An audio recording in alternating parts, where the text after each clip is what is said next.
In this video, I'm going to show a banded version of the cat-cow.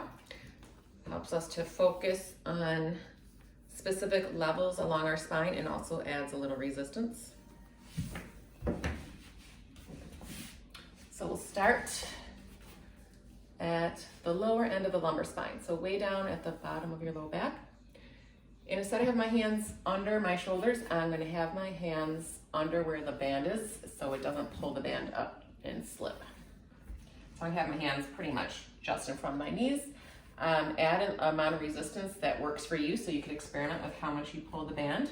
I like a band like this that's flat so that it doesn't roll. You can use like a therapy, but sometimes it rolls a little bit. And sometimes I gotta tweak it to get it, be careful to keep it really at the low end of my lumbar because that's the spot I'm really working on. Okay, so you put some tension on the band, neutral posture with your upper spine, and then I'm going to flex my spine into the band. So use that band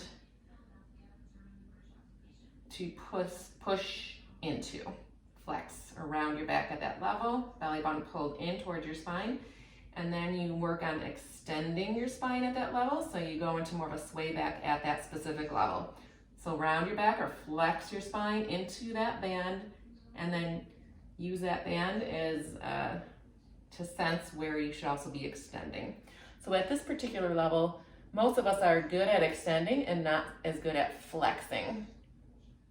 So really focus on being able to go both ways. And then you can just move up at small increments to work at different levels.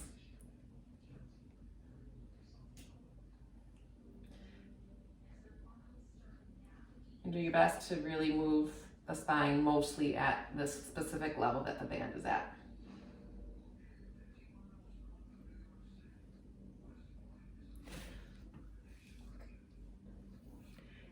I'm going to skip a few levels, but you get the idea. When we get up to the thoracic spine, closer to the mid-back here, so most of us are pretty good at flexing, so flexing might feel pretty easy at this level. And extension could be the one that's more challenging. So use this band to really help promote and feel that extension or that sway back position in the spine. Flex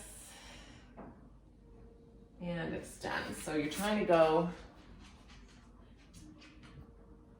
both ways and improve your flexion and your extension. So then usually the last stop is like right under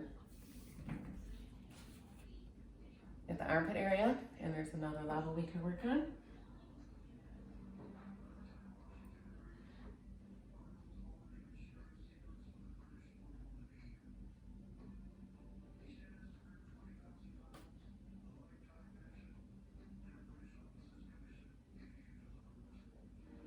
And then once you get above the shoulders,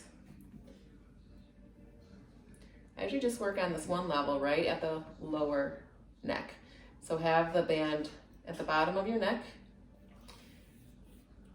hands beneath that level of your spine, and tuck your chin in, hold it for a few seconds,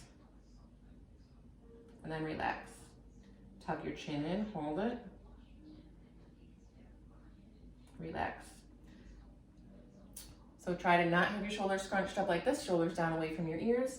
Tuck that chin, hold it for about 5 seconds, and then relax. You might feel some activation in the deep neck flexors here.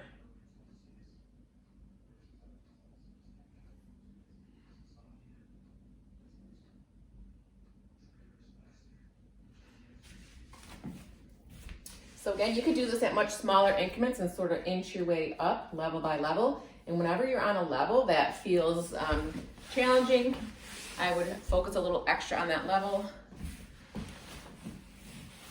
And if anything hurts, just back off on how far you go. And if it still hurts, just skip that level for now, because working above and below an area that is uncomfortable can help that area get better just by working above and below it. So don't work on a specific level if it is actually painful.